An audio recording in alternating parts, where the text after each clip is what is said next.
Welcome to Matters of DeCorum. I'm Scott Corum. This is what matters to me. I'm going to discuss a controversial topic today. I am going to be discussing gun control. I'm not going to be doing a few things one might expect. I'm not going to say that people shouldn't have guns. I'm not going to say people should. I'm not really going to jump to one side or the other of this particular argument. It's very polarizing. People have very definite feelings about it. You're generally all the way on one side or all the way on the other, and that's usually where I find problems. Not with the issue itself, but with how polarizing it gets.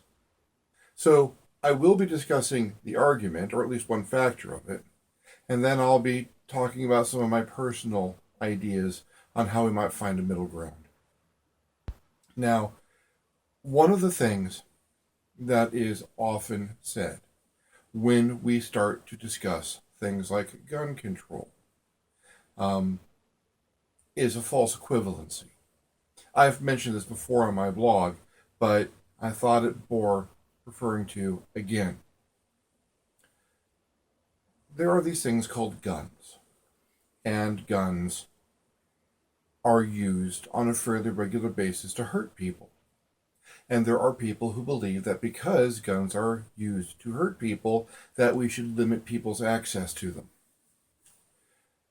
Then the other side of the argument engages in some hyperbole.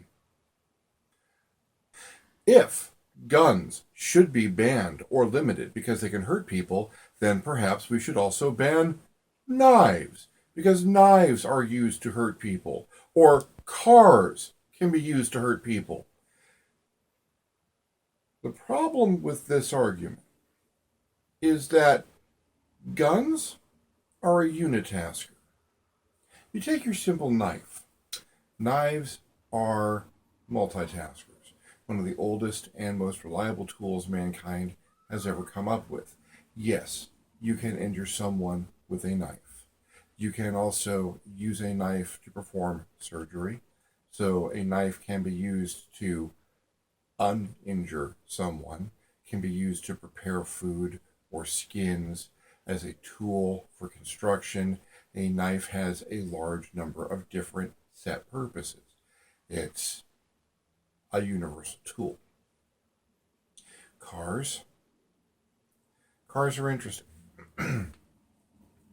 Cars are interesting. Cars are a unitasker. Their set purpose is to take you from one place to another without you having to engage in the physical effort of traveling that distance. Yes, they can and have been used to injure people. That is not their set purpose, but it's certainly something that can be done with them. We'll get back to cars a little bit later. As it stands at the moment, cars, a unitasker, but with a different purpose than injuring people as its sole task. Comes right down to it. One of the most damaging things that you can have, one of the most damaging things you can use, is the human hand. I can probably do more damage with my hands than I can with a knife, although not nearly as much as I can do with a gun. But I'm not going to propose we ban hands. One, they do this really wonderful thing. One of the purposes of the hands is to stop all of you from leaking out your wrist. Remove my hand and, well, I've got a problem with that. Two, it's what I do stuff with. It's how I use tools. So, no. But claiming that a gun is equivalent to these things because they can also do damage is a false equivalency for one reason. A gun's set purpose, any firearm's set purpose, is to do damage downrange. That's it. It's one task. So saying that a knife and a gun are the same because the knife can be used to damage things is not true, because the knife can be used for other things as well. The gun, you cannot perform surgery with it. God, I hope no one's trying to perform surgery with guns because that wouldn't work well. You can't cook with a gun. You can sear bacon on the muzzle of an AK 47. It's not the same thing. You're not using the gun for its set purpose. And no one is preparing meals for their families by firing AK 47s. It's a novelty use. You can't fix a car or build a shelf with a gun unless you're using it horrifically wrong. Any gun is a hammer, but then anything is a hammer. Rocks are hammers. You know what's a better hammer? A hammer. The gun's set purpose is to do damage downrange. Can you do other things with it? Well, you can practice with them to improve your accuracy and precision at doing damage downrange. You can carry one as a mark of authority, which allows people to understand you have the capability of doing damage downrange. You can impose a psychological pressure on people because you are carrying a gun that is the pressure of the fear of you doing damage downrange. That's the gun's purpose. Having said that, do I think people should be restricted in having a gun? Can people buy weapons? Of course they can. I'm an American. I have a little bit of that. You can't tell me what I can't buy because I'm an American. I'm a citizen. I pay taxes. I want the things that I want. I'd like to buy some ridiculous swords right now. I really would. There's some stuff out there, big, heavy, made out of carbide steel that I would just like to have. I don't have a use for a sword.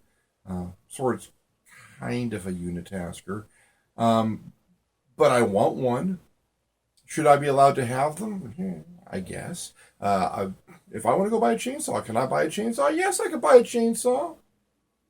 American citizen. I should be able to have a chainsaw. Should I be able to get a gun? You know, in California, I need to have a permit for a gun, and I would have to register it. In 31 states of the United States, you require no permit nor a registration for a gun that you own. You can just go and buy a gun. Do I think that's the way we should do it? Not exactly. I'll get to that. I know people who own guns, and they're responsible gun owners, and I don't want to tell them you can't have a gun.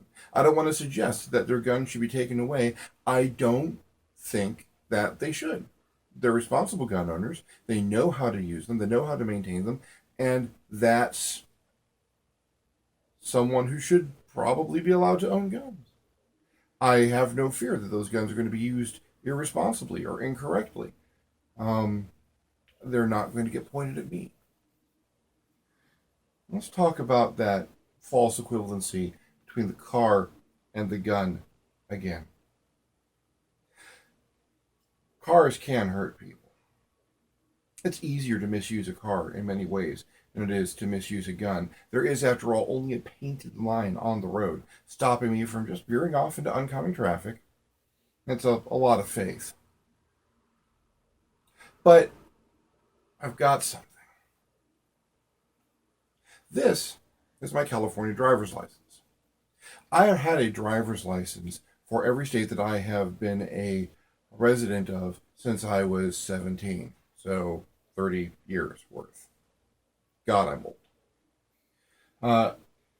I did not get this for free. This was not handed to me.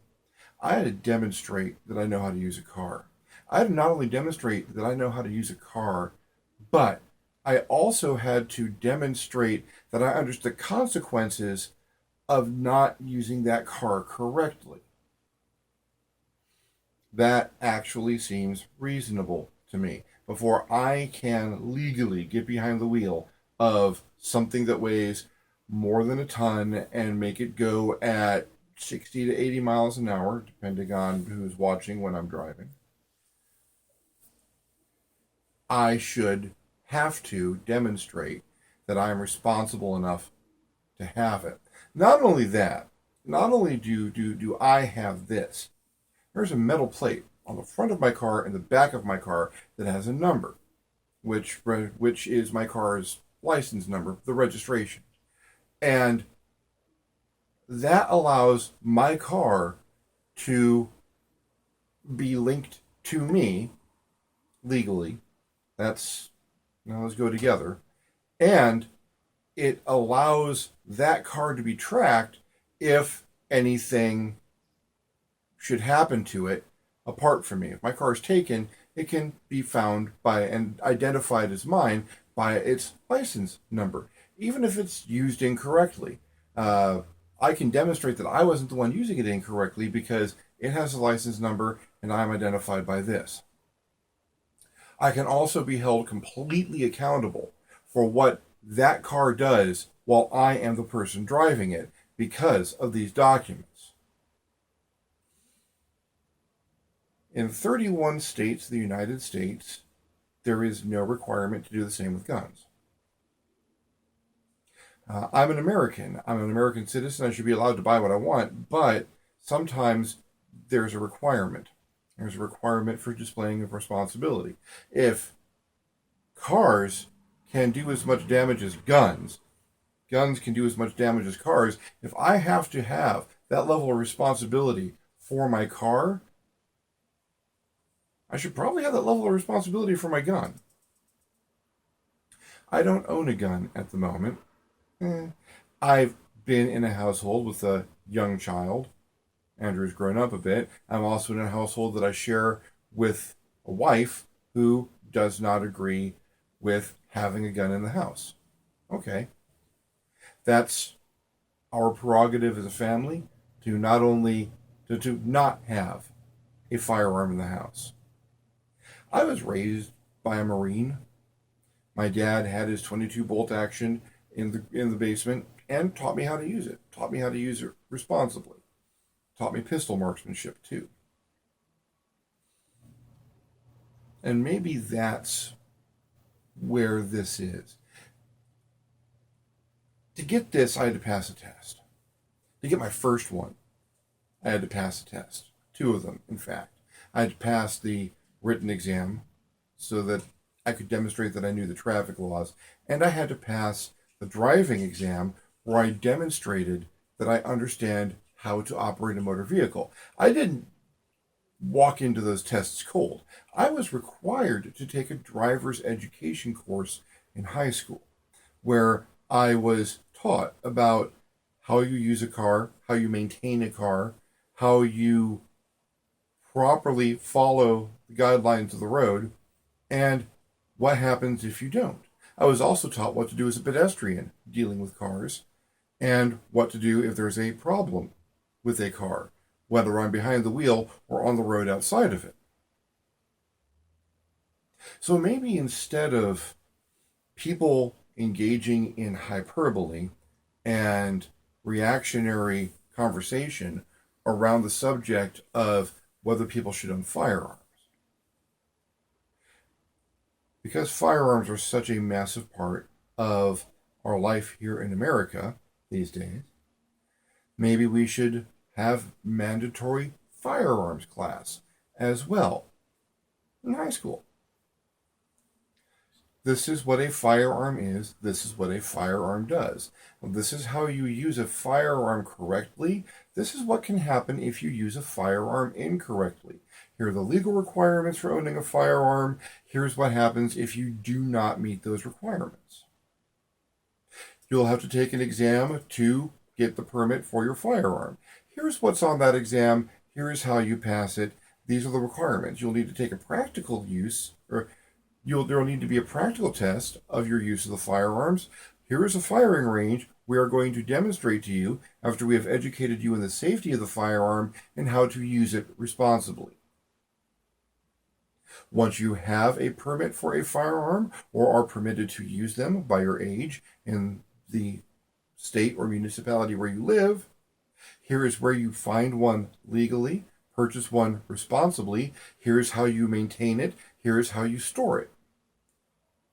I had to watch some pretty gruesome movies when I was in driver's ed, showing me with special effects and lots of ketchup spilling across the road. Exactly what happens when you drive incorrectly. When you drive drunk, when you try and save a few minutes. Blood on the highway.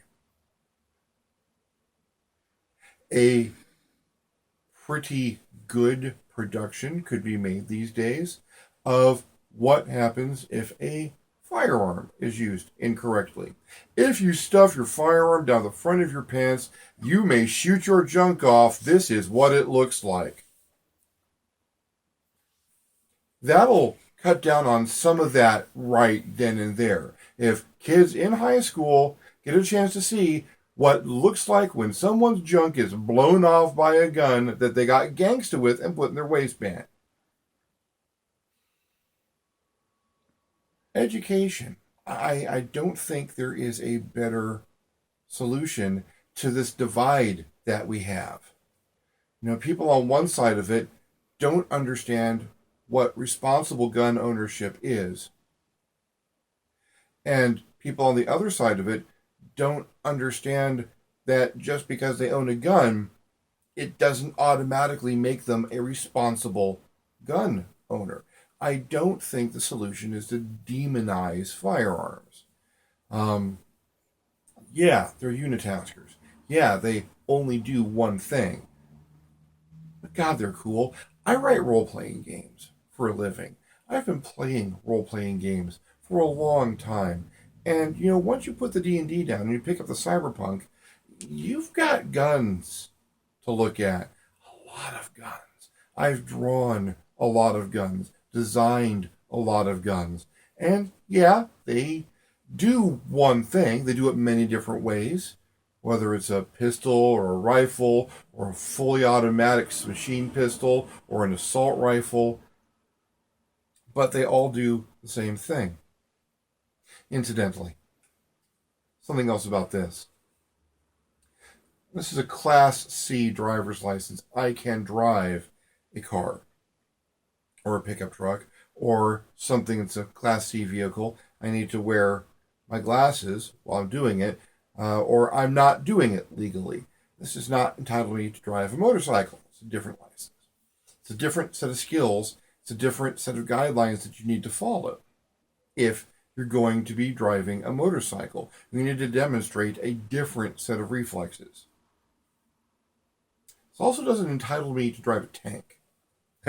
Can you imagine? But no, nothing besides being in the military will get me that license to drive military vehicles.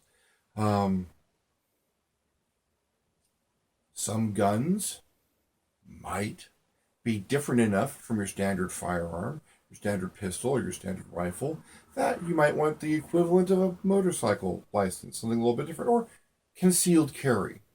You might want to have a separate license, a separate permitting process for concealed carry. A lot of states do. And then there's military stuff. There are some military weapons that people simply can't get their hands on if they're civilians.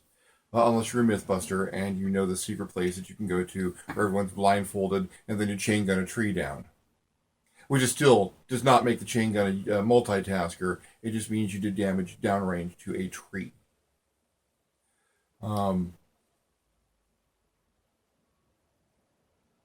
There's a lot of argument about where that line is drawn. What stops being a civilian weapon and starts being a military weapon. People want access to their military style weapons because American citizens have a right to have what I want. But I can't have a tank. All the things I could do with the tank, I would never have to worry about traffic on the 405 again, except for the fact that if I could get a tank, then anyone with one of these could get a tank, and the 405 would just get heavier.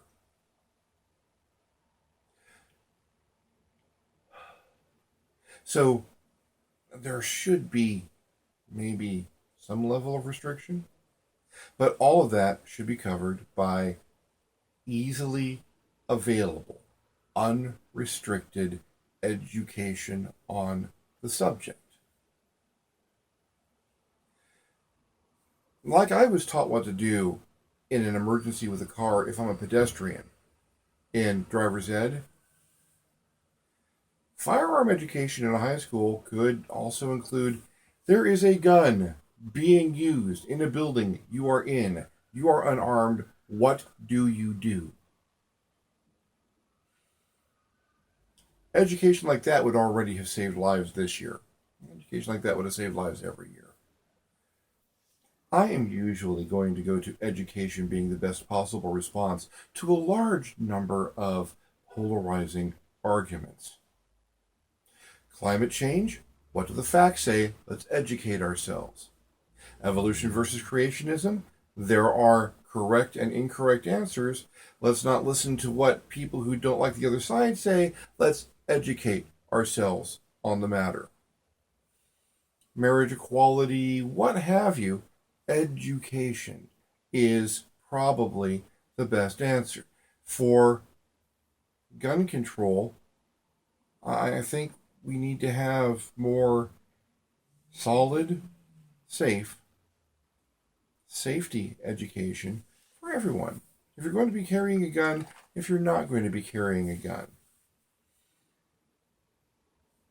They say an armed society is a polite society. Which is another way of saying if everyone has a gun, then everyone should be afraid of everyone else and not mouth off too much, because you never know who's going to shoot you. So an armed society would be a terrified society. And we're kind of getting there. Now, an educated society, that's what I think a polite society is going to be. Because an educated society allows you to understand the people that aren't you better than knowing that the other person has a gun will.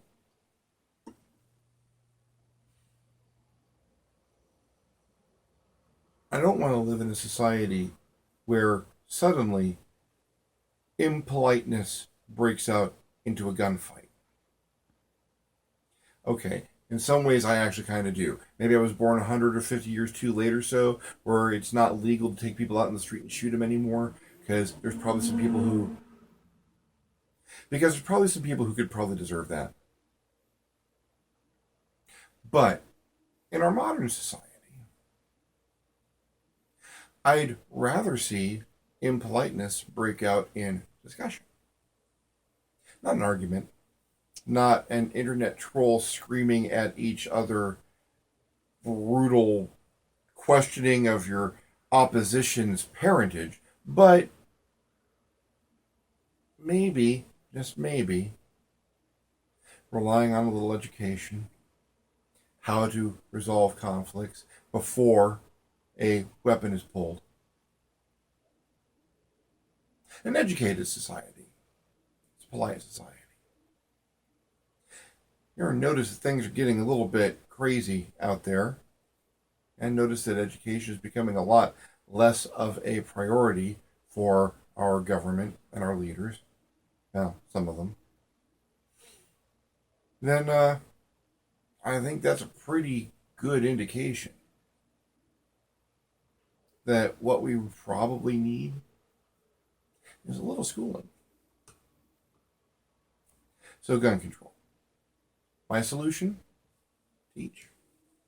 Teach, educate, show people what it means to properly carry a gun, to improperly carry a gun. The one of them is a better choice. And, make a little bit of that education a requirement for having that gun. You don't understand when you don't use a gun, you shouldn't have one. Same way as you don't understand when you can't drive your car into the middle of a preschool, you shouldn't have a driver's license.